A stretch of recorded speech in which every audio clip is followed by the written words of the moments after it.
Menteri Desa Pembangunan Daerah Tertinggal dan Transmigrasi atau DPDTT Marwan Jafar mengatakan akan segera mencairkan dana desa pada bulan April 2015 mendatang sebesar 20 triliun rupiah. Pencairan dana desa dilakukan secara bertahap dan akan dibagi secara merata di seluruh desa. Setiap desa akan mendapatkan 120 hingga 170 juta rupiah per tahun. Pemerintah sendiri mengalokasikan 20 triliun rupiah pada anggaran 2015 bagi 74.000 desa. Insentif anggaran desa itu diharapkan mampu dikelola secara transparan dan tepat sasaran untuk menunjang perekonomian di desa. Marwan menegaskan semua penggunaan dana desa akan dilakukan audit langsung Badan Pemeriksa Keuangan atau BPK.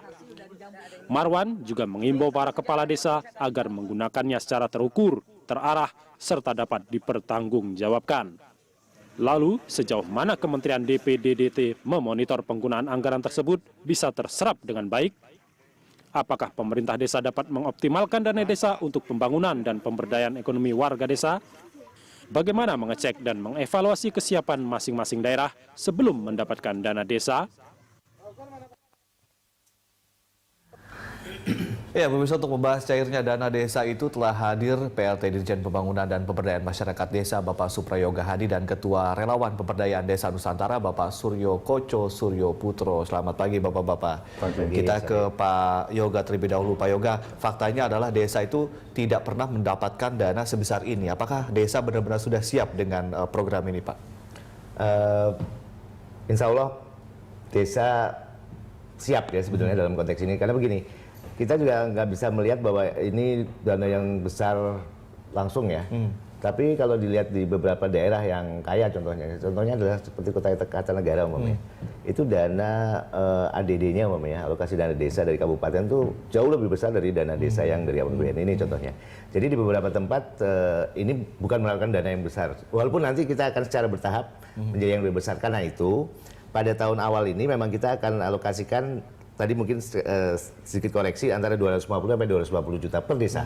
Walaupun targetnya di dalam undang-undang sampai 1 sampai 1,4 miliar per desa.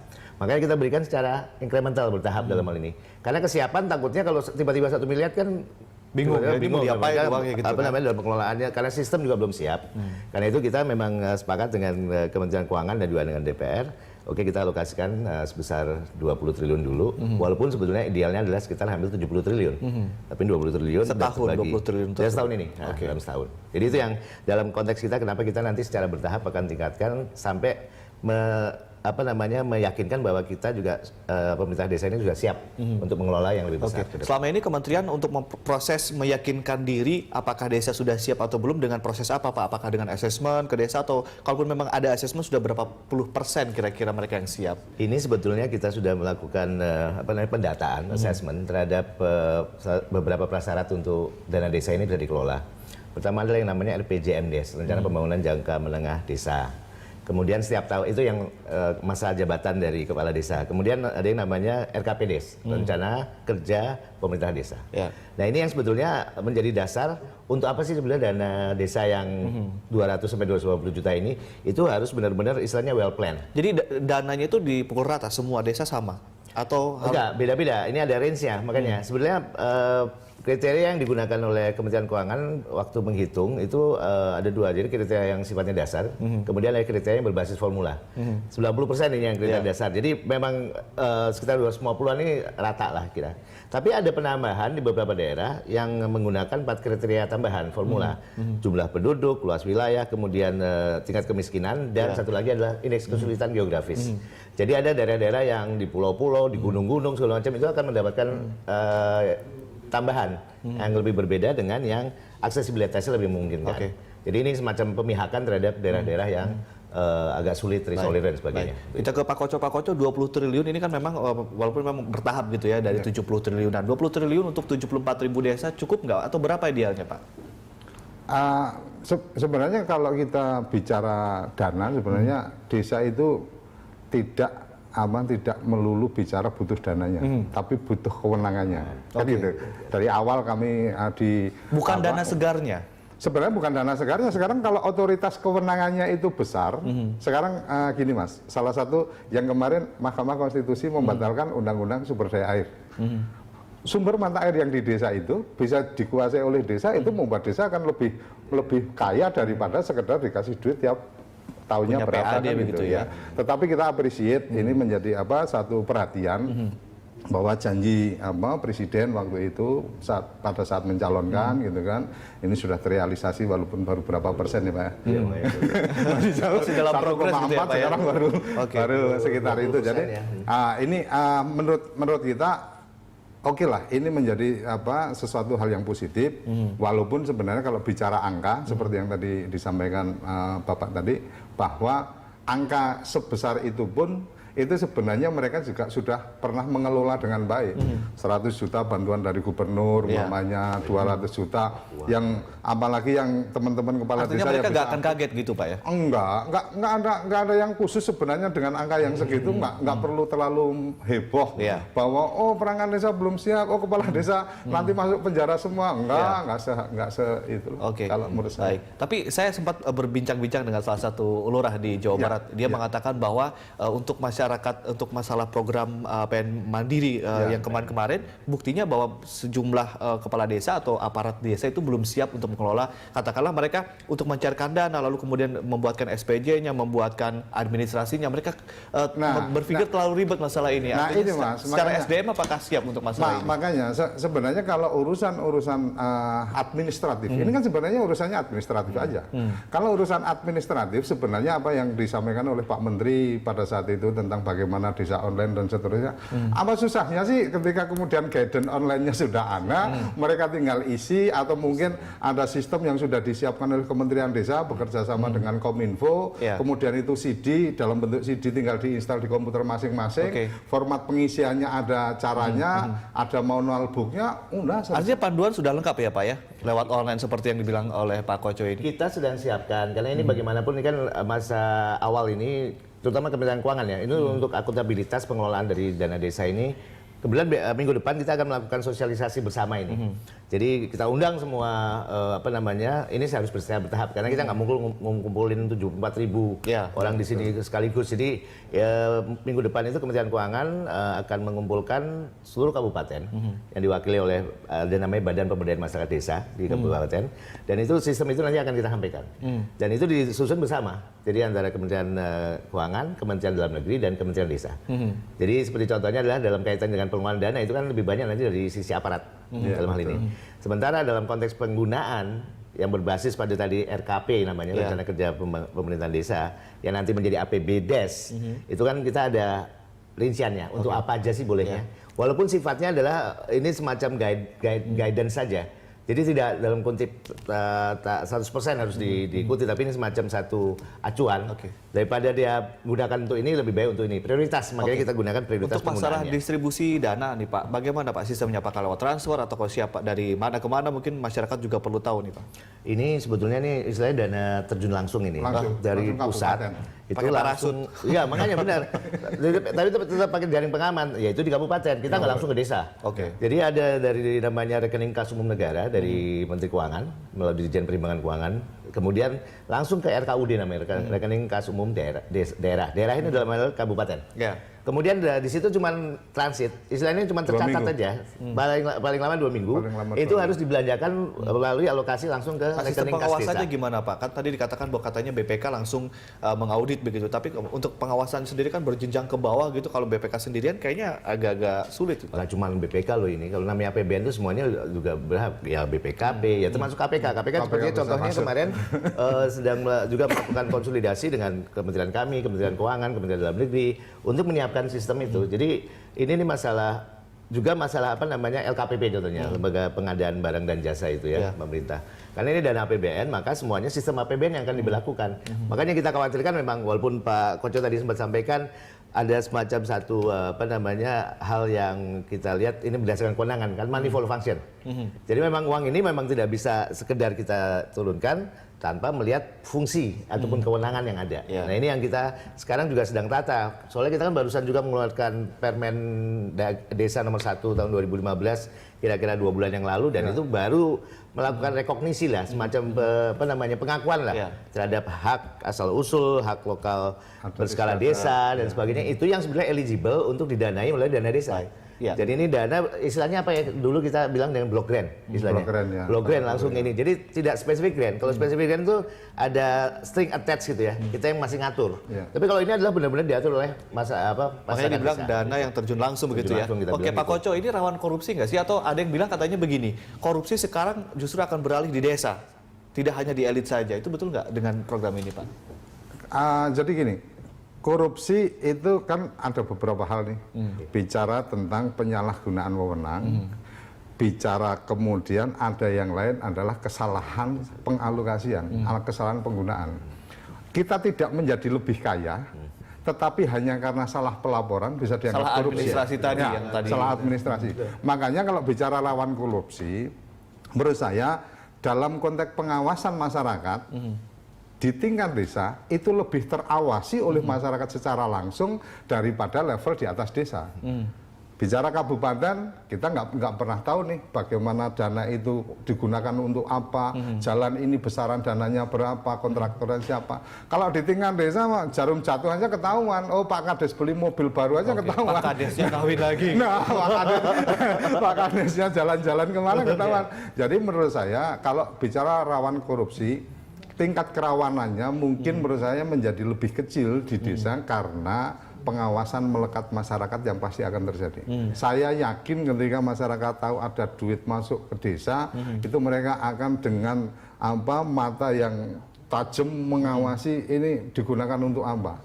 Apalagi tadi disampaikan kita bicara RPJM, kita bicara RKP. Dalam proses itu ada musyawarah desa.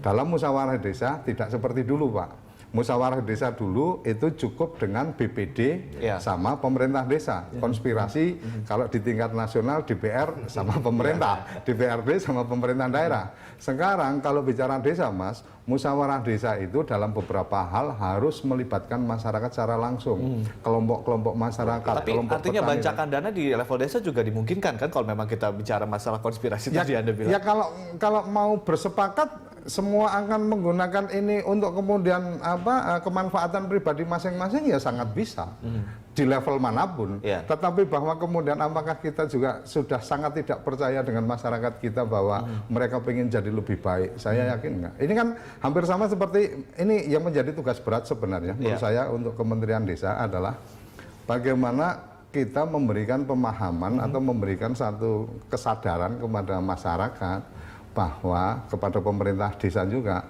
bahwa ini duit ini ibarat kata duit warisan. Apakah orang yang terima warisan ini akan menjadi lebih kaya atau hanya dia akan jadi konsumtif dan pada saatnya dia tetap miskin. Nah ini butuh entrepreneur government. Bagaimana pemerintah yang berpikir maju bahwa ada cadangan dana yang diinvestasikan badan usaha milik desa dan seterusnya. Pak Koco dan juga Pak Yoga, ini kan keberhasilan program ini tentunya bukan hanya keberhasilan ketika menggelontorkan dana saja, tapi kemudian bagaimana dana ini bisa dimanfaatkan sebaik mungkin oleh desa. Nanti kita akan membahasnya setelah jeda yang satu ini. Dan pemirsa tetaplah bersama kami, Dialog Jurnal Pagi akan segera kembali.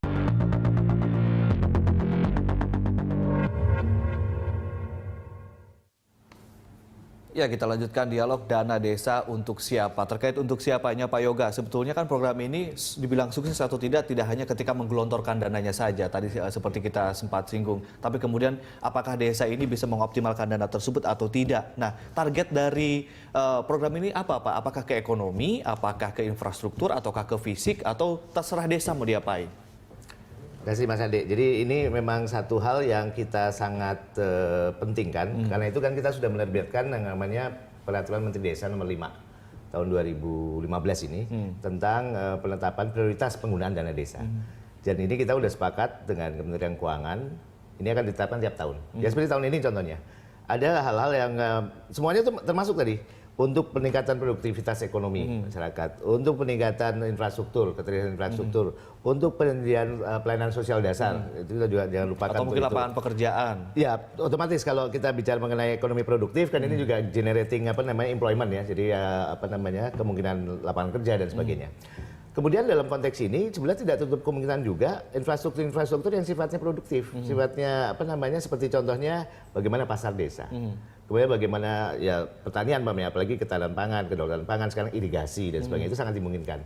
Plus sebetulnya yang satu hal yang kita juga atur di dalam Permen Desa nomor 4, walaupun Pak Koco nanti ada beberapa catatan di situ, yaitu dalam konteks badan usaha milik desa. Jadi ini juga sebagai salah satu dasar, kalau kita memang sudah bisa mengelola dana desa ini secara produktif, sayang sekali kalau sifatnya subsisten. Karena harus ada upaya untuk bagaimana meningkatkan profitabilitas, produktivitas, kemudian lari kepada bagaimana produktivitas kalau dikelola secara baik kan dalam hal ini. Jadi ini hal-hal yang memang sudah kita pikirkan, sehingga pada saat nanti dana desa ini sudah kita atur supaya penggunaannya produktif, tapi yang jelas nggak bisa buat gaji nih. Oke. Ya, walaupun ada Jadi beberapa untuk relawan atau pendamping itu juga uangnya kalau tidak salah tidak diambil dari dana desa ya? Disediakan khusus ya? Pendamping ini maksudnya adalah dua hal. Pendamping bisa dalam konteks bagaimana dia bisa menjadi konsultannya aparat desa atau perangkat desa dalam mengelola dana desa, mempertanggungjawabkan, melaporkan dan sebagainya sebagai konsultan. Tapi dia juga bisa menjadi konsultan masyarakat dalam hal ini, yang disebut dengan pemberdayaan masyarakat desa ini. Bagaimana bisa meningkatkan kapasitas masyarakat dalam mengelola memanfaatkan dana desa ini secara lebih produktif. Oke, yang gaji pendamping juga dari APBN. Pendamping kita masih komit bahwa ini dari APBN. Karena ini kan berapa dana yang disediakan untuk pendamping ini, Pak? Sebetulnya begini, ini kita masih dalam proses pengakhiran yang namanya program PNPM. Program PNPM ini kita akan jadi mereka yang dari PNPM akan sementara yang available nih yang dari PNPM yang dalam 4 bulan ke depan ini dalam kaitan dengan pengakhiran. Kemudian nanti kita akan istilahnya kocok ulang ya, kita akan coba lakukan semacam rekrutmen baru dengan penugasan yang baru. Kalau PNPM pengakhiran ini hanya mengakhiri yang lalu-lalu sebetulnya, masih ada yang outstanding balance, masih ada permasalahan di lapangan, sampai urusan administrasi harus diselesaikan. Setelah itu mereka akan dikonversi menjadi pendamping desa. Nah, pendamping desa ini tugasnya seperti tadi, dia bisa menjadi konsultan ya aparat atau perangkat desa, bisa juga menjadi konsultan masyarakat dalam hal ini. Jadi ini kita juga sudah siapkan, kalau ditanya berapanya, untuk yang sekarang aja ada sekitar 1,4 triliun itu ya yang untuk ex-PNPM ini. Tapi kita dalam setahun. Kemudian kita akan coba tambahkan dalam kaitannya sampai dengan 2015 berakhir ini, itu paling tidak perlukan sekitar 1,9 triliun. Satu desa ada berapa pendamping Pak rata-rata? Kita sementara ini tingkat kecamatan soalnya. Kalau PNPM itu kan di level kecamatan ya. Jadi kalau kemarin itu coverage-nya fasilitator tuh 5 sampai 6 desa umpamanya. Sekarang kita rencanakan akan tambah jumlahnya supaya bisa paling tidak antara 3 sampai 4 atau 2 sampai 3. Dan belum semua kecamatan PNPM kan mengcover kemarin. Pak Koco, idealnya berapa nih Pak jumlah pendamping yang mungkin bisa mengcover untuk desa-desa untuk program ini untuk mengawasi? Ya, sebenarnya kalau menurut saya kalau memang ini kan konteksnya crash program lah ya. Artinya program yang kita sepakati dalam berapa tahun ke depan nih perlu pendampingan gitu kan. Jadi kalau memang bicara perlu pendampingan, kalau memang negara punya duit ya satu desa satu orang pendamping, kemudian setiap pendamping setiap pendamping ini adalah orang yang memang paham potensi dan karakteristik desanya, sehingga ketika dia selesai itu dia bisa menjadi tokoh untuk penggerak pembangunan di situ. Kita ingat waktu zamannya Pak Harto. Saya waktu itu masih SMP lah. Sekitar itu ada sarjana penggerak pembangunan pedesaan. Jadi arahannya adalah sekian tahun Anda dikontrak jadi sarjana penggerak pembangunan pedesaan, harapannya selesai itu sudah tidak digaji, tapi Anda bisa punya potensi bisnis di desa yang Anda bina. Nah, dalam posisi itu ternyata saya melihat 1-2 yang saya tahu di kampung saya, ada yang kemudian dia menikah dengan orang di situ dan sekarang jadi pengusaha di situ. Artinya ya ini yang yang perlu kita mainkan yang seperti ini. Seperti teman-teman PNPM kemarin sudah selesai, ya jangan hanya berpikir untuk jadi pendamping terus-terusan, apalagi pengen jadi PNS kan gitu. Tapi selesai jadi pendamping, dia juga melihat ada potensi yang dia dikembangkan di situ. Saya pikir itu. Untuk masalah tadi parameter kesuksesan program ini seharusnya seperti apa? Karena kalau tadi dari kementerian sendiri bahwa ya parameternya ditentukan oleh desa sendiri gitu. Seharusnya parameternya seperti apa, Pak? Ya, kalau dari yang dibuat oleh kementerian, kan kementerian sudah membuat nih kebutuhan dasar umpamanya. Jadi standar kebutuhan dasar yang kemudian ada di masyarakat seperti apa nih, menjadi lebih baik, gizi balita dan seterusnya, posyandu. Tingkat urbanisasi menjadi kecil. Itu kan kalau dari dari kebutuhan dasar. Kemudian yang kedua masalah pengembangan potensi ekonomi lokal.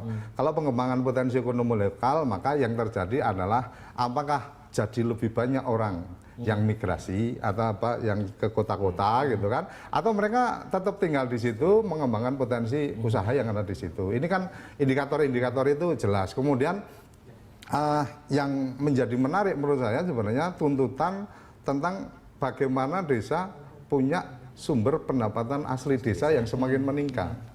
Sumber pendapatan asli desa yang semakin meningkat, salah satunya adalah bagaimana memaksimalkan aset-aset desa secara produktif dan bagaimana kemudian membuat atau mengembangkan aset-aset baru dalam bentuk badan usaha milik desa. Nah, inilah yang menjadi indikator ketika kemudian desa sudah digelontor tapi hanya urusannya jalannya jadi bagus tapi orangnya juga nggak ada karena tetap kerja di luar negeri, nggak sukses. Jadi salah satu parameter kesuksesannya adalah minimnya urbanisasi. Betul, gitu ya, lebih bisa dilihat outputnya. Nanti kita akan bahas, kita masih punya satu segmen lagi di Dialog Jurnal Pagi, dan pemirsa tetaplah bersama kami. Jurnal Pagi segera kembali.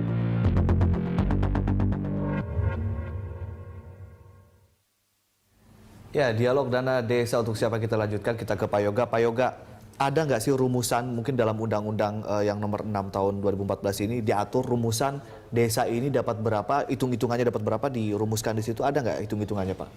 Hitung-hitungannya sebenarnya ada di turunan dari Undang-Undang Desa, ada PP 60 namanya. Tahun 2014. Nah, PP 60 ini sedang dalam proses finalisasi revisi.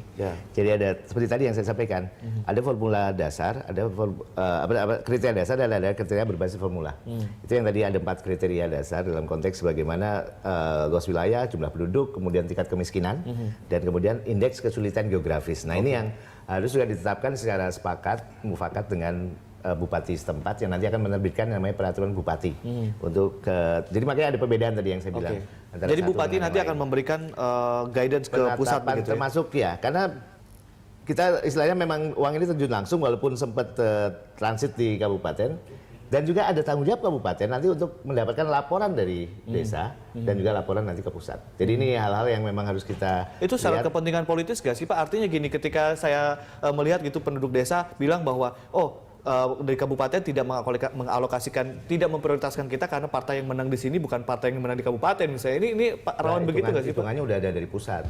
Makanya kita mencegahnya di situ. Jadi yang menetapkan beda dengan yang namanya alokasi dana desa yang memang ada rumusannya, tapi besarannya sangat fluktuatif tergantung dalam tanda kutip, quote-unquote, kalau udah mau deket pilkada tuh ADD-nya gede. Tapi begitu selesai pilkada, who cares gitu. Kadang-kadang terus ngedrop. Ada yang sempat, ada beberapa daerah tuh kita cermati pada saat menjelang pilkada, ADD itu alokasi dana desa dari kabupaten itu melonjak tinggi sekali. Tapi begitu selesai, mau dia menang mau enggak, bahkan kalau menang dia drop sekali. Jadi itu konteks politisasinya mungkin ada. Tapi kalau ini insya Allah ini bebas dari istilahnya intervensi semacam itu. Itu yang kita upayakan, karena itu Kementerian Keuangan memang berharap ini langsung ini. Dan kenapa pentingnya pendampingan nanti yang tadi Pak Koco sampaikan, dan targetnya Pak Menteri adalah 1 desa 1 pendamping. Jadi kita benar-benar, dan kita akan memanfaatkan tenaga-tenaga lokal yang ada di desa. Dulu ada yang namanya KPD ya, Kader Pembangunan Desa, Kader Pemberdayaan Masyarakat Desa.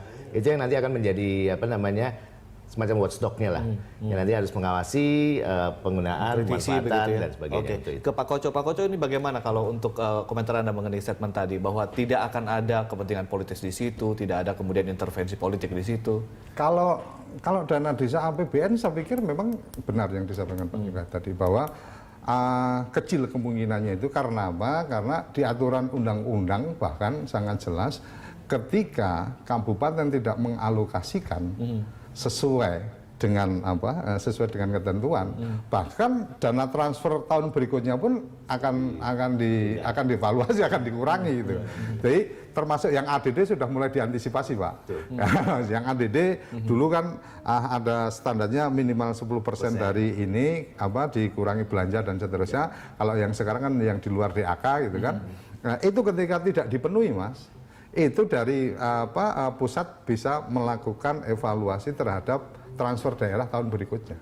Jadi ini buat saya appreciate lah, teman-teman di DPR juga sudah mulai berani melepaskan diri bahwa ada kepentingan desa yang harus dilindungi daripada kepentingan-kepentingan Habis ini banyak yang jadi calon lurah dong, Pak. Saya juga mau pulang kampung kalau gitu. Artinya kontestasi politik makin menghangat di desa. Sangat mungkin. Cuma kalau kita berharap bahwa kontestasi yang ada di desa dengan posisi risiko yang sangat besar ini, yang terjadi adalah kontestasi dari teman-teman yang memang punya kapabilitas di situ. Karena kan ada uang, ada politik biasanya. Itu sangat tidak bisa dihindarkan kayaknya. Ketika one man one vote itu otomatis itu menjadi bagian yang sulit dihindarkan, kecuali kalau kita bicara desa adat yang bicaranya adalah musyawarah adat yang menentukan ini, itu lain. Ini demokrasi kita sudah agak nilai-nilai wisdom ya, artinya kebajikan lokal bahwa dulu itu pendiri bangsa ini untuk jadi presiden aja tidak berebut tapi saling menyerahkan kan gitu. Bung Karno bukan tidak pernah minta untuk jadi presiden, tapi kamulah yang lebih pantas. Nah ini yang kayaknya perlu ditumbuhkan. Pak Koco, sebelum nanti kita ke Pak Yoga, Pak Koco mungkin ada satu hal yang ingin disampaikan untuk kepada pemirsa dan mungkin dari masyarakat desa yang menyaksikan program ini, dialog ini. Saya berharap dana desa ini dipandang sebagai sebuah support, artinya modal dasar untuk membangun desa, mengembangkan desa, dan seperti yang tadi saya sampaikan, tolong ini dilihat sebagai kalau kita membayangkan ini sebagai warisan, maka Anda jangan berpikir hanya konsumtif, hanya merapikan jalan, tetapi tidak dalam konteks fungsional. Jadi lebih pada bagaimana dana ini diefektifkan benar untuk membangkitkan potensi ekonomi desa. Saya pikir ini yang menjadi lebih penting, karena desa adalah sumber kekuatan ekonomi kita. Kita ke Pak Yoga. Pak Yoga, mungkin sebelum kita menutup dialog jurnal pagi, ada yang bilang, Pak Yoga, ini adalah program dana desa ini adalah sebuah amunisi yang sangat-sangat berat atau yang sangat-sangat besar untuk investasi politik hingga 2019. Apa komentar Anda dan mungkin sekalian closing statement untuk pemirsa? Makasih Mas Adi, itu sinyalemen yang kadang-kadang boleh aja dikatakan seperti itu, tapi ini jangan dianggap hanya sebagai berkah. Tapi kalau dikelola dengan baik, ini akan menjadi musibah. Ini kan gampang sekali merubah antara berkah dengan musibah. Tapi saya melihatnya secara positifnya begini, bahwa dalam konteks undang-undang, dana desa ini sebagai implementasi dari undang-undang. Kita merubah paradigma yang tadinya kita sebut dengan membangun desa. Ya kan dari sejak zaman Orde Lama itu membangun desa itu menjadi semacam kewajiban pemerintah. Sekarang kita balik. Ini adalah desa membangun. Bagaimana kita bisa merubah paradigma dari membangun desa yang selama ini kita cekokin istilahnya, kita top down, kita alokasikan maunya apa sih supaya ini kita ini kan. Tapi sekarang kita balik. Nih duit pokoknya kita kasih semua, atur. Dia bilang. Jadi ini sebagai satu dasar bagaimana desa, masyarakat di desa dan sebagainya, termasuk perangkat itu bisa istilahnya self help istilahnya, atau self deciding itu dalam hal ini bagaimana pemanfaatannya dan sebagainya. Jadi itu sebagai satu hal yang memang tidak bisa seperti cuma membalik ke telapak tangan gini aja, tapi ini perlu proses. Karena itu memang paradigma untuk antara membangun desa dengan desa membangun ini memang perlu hal yang kita siapkan. Karena itu nanti capacity building, penguatan kapasitas masyarakat dan sebagainya akan kita lakukan. Dan itu pendampingan menjadi sangat penting. Oke, jadi bisa dibilang investasi politik begitu ya Pak ya? Politik kebangsaan. Politik lokal yes, tapi jangan dilihat ini sebagai politik kemudian ada unsur dari pusat loh. Baik, terima kasih Pak Yoga. Terima kasih Pak. Terima kasih Pak Koco, terima kasih telah sering bersama kami dan pemirsa, demikian dialog Jurnal Pagi.